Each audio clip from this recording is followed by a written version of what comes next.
Hey everybody, welcome back to AI Codecast. You know what we do here, right? We take those tricky algorithms and break them down, make them nice and clear for you. And today, today we're doing a deep dive on something really cool. It's this classic problem all about rearranging strings. You got to make sure none of the characters repeat right next to each other. Yeah.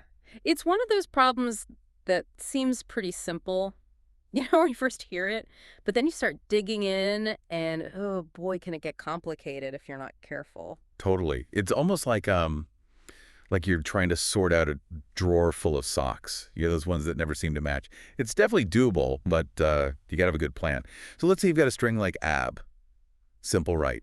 hmm But we've got to rearrange those letters, make sure no two A's or B's are right next to each other. And one way to solve that would be ABBA. Exactly. But how do we actually, how do we tell the computer to do that? Especially when you start dealing with strings that are super long and way more complicated. Yeah, that's where the real fun begins. So think about it this way. If you were solving this yourself, just as a human, what would you do? What's like your first instinct? Hmm. Well, I guess my first thought would be to just try out every single possible arrangement of the letters. You know, until I found one that works. But probably wouldn't be the fastest way, but hey, it would get there eventually. Right. You're describing what we call the brute force approach. It's not very elegant, but you're right, it could work, especially for those really short strings. But can you imagine doing that with a string that has hundreds of characters? Yeah, I can see where that would be a problem. It would take forever. You'd be waiting ages for your program to finish running. Okay, so brute force is out. What makes it so slow? And why doesn't it really work when the strings get longer? Let's think about it. Even with a short string like abzeki, you've got 5 factorial possible arrangements. 5 factorial. Yeah, 5 factorial. It means 5 times 4 times 3 times 2 times 1, which is 120 different arrangements. Now imagine a string with just 10 characters. The number of possibilities skyrockets. You're looking at over 3.6 million. Wow. Okay, yeah, brute force is definitely not going to cut it. Nope. The time it takes to check every single arrangement gets out of control really fast as the string gets longer. We need a smarter way to do this, a way that's more strategic. Okay, so if we can't just try every combination willy-nilly, what kind of information do we need? What should we be looking at in the string itself? The key is to pay attention to the frequency of each character. That is how many times each character shows up in the string. Okay.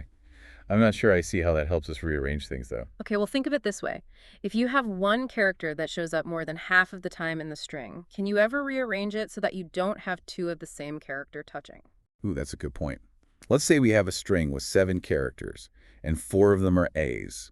No matter how much we shuffle them around, we're always going to have at least 2 A's right next to each other. Exactly. That's a crucial thing to remember, and it's a trap that a lot of people fall into. If you have one character that appears way more than half the time, it's impossible. You're never going to find a valid rearrangement. So that's like a quick check we can do right at the beginning. Make Yeah. sure we're not wasting time on something that can't be solved. Right. And now that we understand how important the frequency is and that key constraint, let's look at some specific algorithms that can solve this problem. Awesome. So I see from our notes that we've got 2 main approaches to talk about. The priority queue approach and the even-odd placement method. Yep, those are the big ones. And both of them really lean on that frequency information we were talking about, but in very different ways. Okay, now you've got me curious. Let's start with the priority queue approach. What's the main idea behind using a priority queue for this problem? All right, so imagine a priority queue like it's a line at an amusement park. And some people have those express passes right. They get to go first. In this case, the express pass is how frequent a character is. The more times a character appears, the higher its priority in the queue. So it's like we're giving priority boarding to the most frequent characters. Exactly. And the reason we do this is that the characters that show up a lot, those are the ones we need to be most careful about placing. We need to spread them out as much as possible so they don't end up right next to each other. Okay, so we've got a priority queue all set up, like a VIP line for those characters that are showing up everywhere. But how do we actually use this thing to, like, build our rearranged string? Well, it's all about being strategic. We got to pick and choose those characters from our VIP queue carefully. We start by grabbing the character that has the highest frequency, the one that's right at the front of the line. Makes sense. Get those high-frequency characters sorted out first. But how do we avoid putting 2 of the same character right next to each other? That's the whole point, right? That's where things get clever. We need to keep track of what the last character was that we put in the string. Before we add a new one from the queue, we got to check if it's the same as the previous one. If it is, well, we need to find a different character. Got to avoid those duplicates. So it's like we're always looking ahead, making sure we don't cause any conflicts. But what if there isn't another character available? Like, what if the queue is full of the same character as the one we just used? You're thinking like a true programmer. That's a great question. And if that happens, well, it means we can't actually rearrange the string. Remember that constraint we talked about earlier? If one character shows up more than half of the time, we're stuck. Right, right. It's like hitting a wall. There's just no way to move forward without breaking the rules. So if we see that the queue only has duplicates of that last character, we know we're done. No valid string possible. You got it. But let's say we do have a string that can be rearranged. So we keep pulling characters from the priority queue. We check for duplicates, and then we put them into our new output string.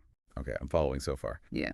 But we have to do something with those frequencies too, right? I Mm-hmm. mean, we can't just keep using the same character over and over, even if it is the most frequent one. You're absolutely right. Every time we use a character, we got to lower its frequency in the queue. Kind of like it's earned a point. And if the frequency hits 0 while that character is done, it gets removed from the queue entirely. So the queue is always changing as we build the strings, like it's keeping score. Exactly. And we just keep doing this until the queue is empty, or like we said before, until we hit a point where it's just impossible to avoid duplicates. If we get to the end and the queue is empty, we've got our rearranged string. This priority queue thing, it's starting to make sense. It's like having this super organized helper who keeps track of everything, make sure we don't make any mistakes. It's a powerful technique for sure, especially when you need a really reliable way to solve a problem like this one. Speaking of reliable, there's one thing I'm still a little fuzzy on. You mentioned earlier that this priority queue uses something called a max heap. What's that all about? Yeah, that's a bit of a technical detail, but it's good to know why we use it. In a lot of programming languages, the regular priority queue prioritizes the smallest elements. So in our case, that would mean the character that appears the least would be at the front of the line. But we want the opposite, right? Yeah. We want those high-frequency characters at the front. Right. So how do we flip things around? We use a trick. We use negative frequencies. By making those frequency values negative, we actually reverse the order of the priority. Now the character with the highest frequency has the most negative value, and that pushes it to the front of the line. Clever. It's like turning a sand timer upside down. Now the big stuff falls through first. So the character with the biggest frequency, the most negative value, that's the one that gets to go first. Precisely. It's a small detail, but it makes a big difference. To make sure our priority queue is working exactly how we need it to. This is making a lot of sense. Mm-hmm. But before we move on, could you give me an example? Like, show me how this would work with an actual string. Sometimes I need to see it in action to really get it. Sure, no problem. Let's take the string ABC. All right, so first we got to figure out how many times each character shows up. So we've got 3 A's, 2 B's, and 2 C's. Right. Now pretend we're putting those characters and their frequencies into our priority queue. And remember, we're using those negative frequencies. So it would look something like this. Manager 3A, manager 2B, manager C. So the A is at the front because it has the highest frequency, which is represented by that Nevis 3. Exactly. Now we start building our rearranged string. We take that A from the front of the queue, and we put it into our output string. So right now, our output string is just A. Okay, we used one A. What happens next? We got to lower the frequency of A from manager 3 to manager 2, and then we put it back into the queue. So now the queue looks like this. Manager 2A, manager 2B, manager 2C. See how it's changing as we go? Gotcha. So now we'd want to grab another A, but we can't because it'd be a duplicate. So we look at the next one, which is a B. You got it. So we add B to our output string. Now it's A, and then we lower the frequency of B and add it back to the queue. Okay, let me see if I can do this. So the Q would be nine is 2A, nine gets 1B, nine get 2C. So now we can use an A right because it won't be a duplicate. Our string becomes a ba. You're a natural. You've got the hang of it. And we just keep repeating this, always picking the most frequent character that doesn't break our rule about duplicates. And in the end, we'd get a string like abacaba. Perfect. Now, before we move on to the even odd method, let's talk about how efficient this priority queue approach is. Okay, efficiency analysis. This is where I sometimes get a little lost, but I'm ready. I know you're good at explaining this stuff in a way that even I can understand. Don't worry, it's not too bad. When we talk about time complexity for the priority queue approach, it's considered O(n) log k. N is the length of the string, and k is the number of unique characters. Okay, break that down for me. What does O(n) log k actually mean? Like in simple terms. It means that we're doing a bit of work for each character in the string. We need to count them all up at the beginning, which takes on time. And then for each of those characters, we might need to mess with the priority queue a bit, like adding or removing stuff. And those operations usually take O log k time. So we're doing something that takes logarithmic time for each of the characters in the string. That's the gist of it. And usually k, the number of unique characters, is way smaller than n, the length of the string. So in a lot of cases, it's almost like on. So it scales pretty well with the length of the string. That's good. It is. It's pretty efficient. What about how much memory this uses? Yeah. What about space complexity? Well, the main thing that uses up memory is the priority queue itself.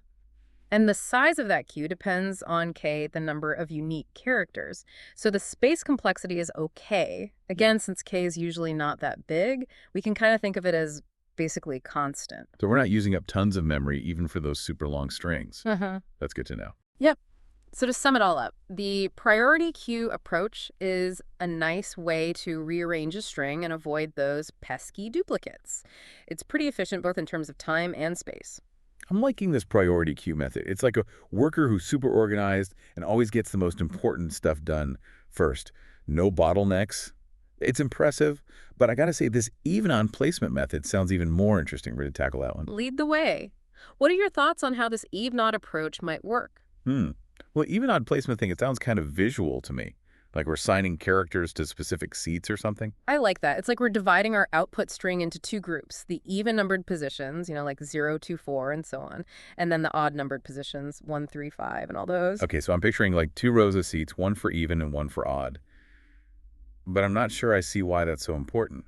How does that help us with the duplicates? Well, think about it.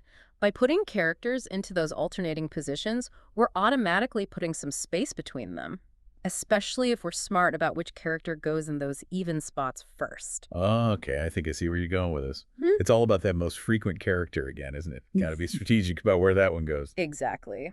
So in this approach, we start by putting the most frequent character into all of the even-numbered positions.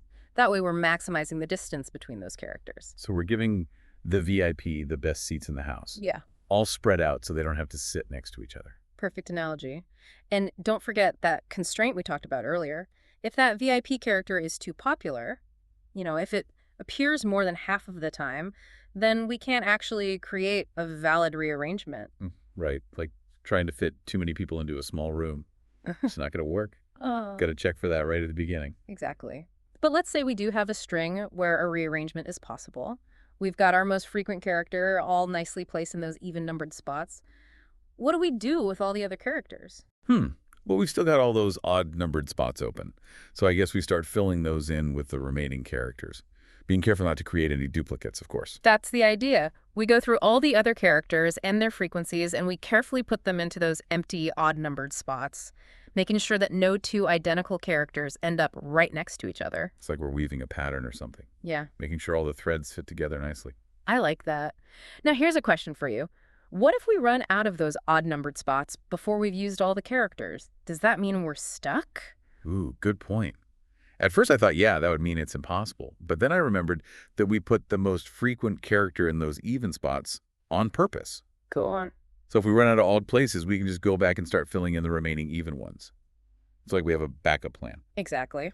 As long as that most frequent character isn't like super dominant, we should always have enough space to fit everything in without making any duplicates. This even-odd method, it's so simple. It's like we're using a pattern in the numbers to make the whole problem easier. It is a very elegant approach. Okay. And that elegance shows up in how efficient it is, too. Okay, speaking of efficiency, what about the time and space complexity for this even-odd method?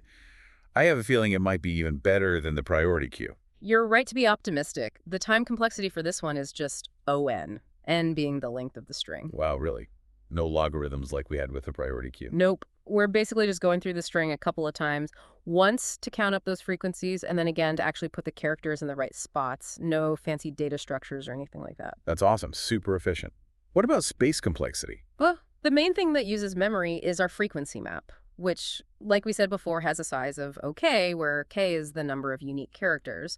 But most of the time, K is pretty small compared to how long the string is. So we can basically think of the space complexity as constant. So both the time and the space complexity for the even-odd method are really good. It's like we found a shortcut. It is remarkably efficient. Okay, before we wrap up, let's compare these two approaches side by side. They each have their own pluses and minuses. Yeah, let's do a head-to-head. What are the best things about the priority queue approach? It's very systematic and adaptable. It always makes sure we're picking the most frequent eligible character, which helps us avoid getting stuck later on. So the priority queue is like that friend who's always super prepared and ready for anything. No surprises, just solid performance. Exactly. It's a really robust approach, handles those variations in character frequencies really well, but that robustness does come with a little bit of extra complexity compared to the even-odd method. So it's like a trade-off between robustness and simplicity. What about the even-odd method? What are its strengths? Well, as we've seen, the even-odd method is super simple and efficient. The idea is easy to understand, and the code is pretty straightforward. And that ON time complexity is hard to beat. But there's got to be some downsides to being so simple, right? It can't be the best choice for every situation. You're right about that. The even-odd method is a little bit more specialized. That trick of splitting into even and odd indices works great for this particular problem, but it might not be as flexible if we had to rearrange strings in a different way. So it's like a specialist, really good at one thing, while the priority queue is more of a generalist, can handle a lot of different tasks, but maybe not as fast or as elegant. That's a great way to think about it. Which one you choose really depends on what's important to you as a developer. If you need raw speed and simplicity, the even-odd method might be the winner. But if you need a more general solution that can handle different variations, the priority queue is worth considering. It's amazing how we can take these algorithms and break them down into ideas that are easy to understand. It's like we're taking the mystery out of coding. I love it. And speaking of taking the mystery out, I think it would be helpful to look at some pseudocode for both of these approaches, just to give our listeners a clearer picture of how the steps work. Yeah, pseudocode is great. It's like a roadmap that shows us the logic without getting bogged down in the specifics of any particular programming language. Okay, so let's start with the priority queue approach. The main steps are, 1, we calculate the character frequencies, basically just counting how many times each character appears in the string. All right, that's our starting point.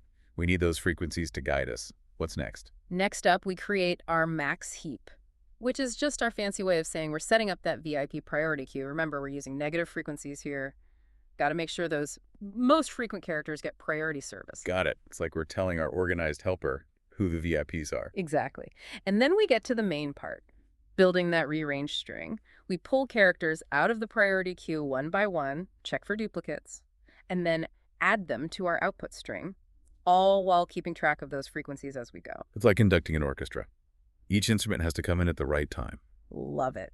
And lastly, once our queue is empty, we've got our perfectly rearranged string ready to go. Nice and straightforward. Now, what about the even-odd placement method? How would we write that in pseudocode? It's pretty similar, actually. We start by counting those character frequencies just like before. Then we find the character that appears the most, and we make sure it doesn't go over that frequency limit. You know, the one that makes it impossible to solve. Right, got to make sure we're not trying to do something that can't be done. Exactly. Once we've confirmed that we can rearrange the string, we create our output string and start placing those characters. The key here is that we're filling in those even and odd spots in a very specific order, starting with the most frequent character in the even spots. Like choreographing a dance or something, making sure every character is in the right spot. And just like with the priority queue approach, once we've placed all the characters, we're done.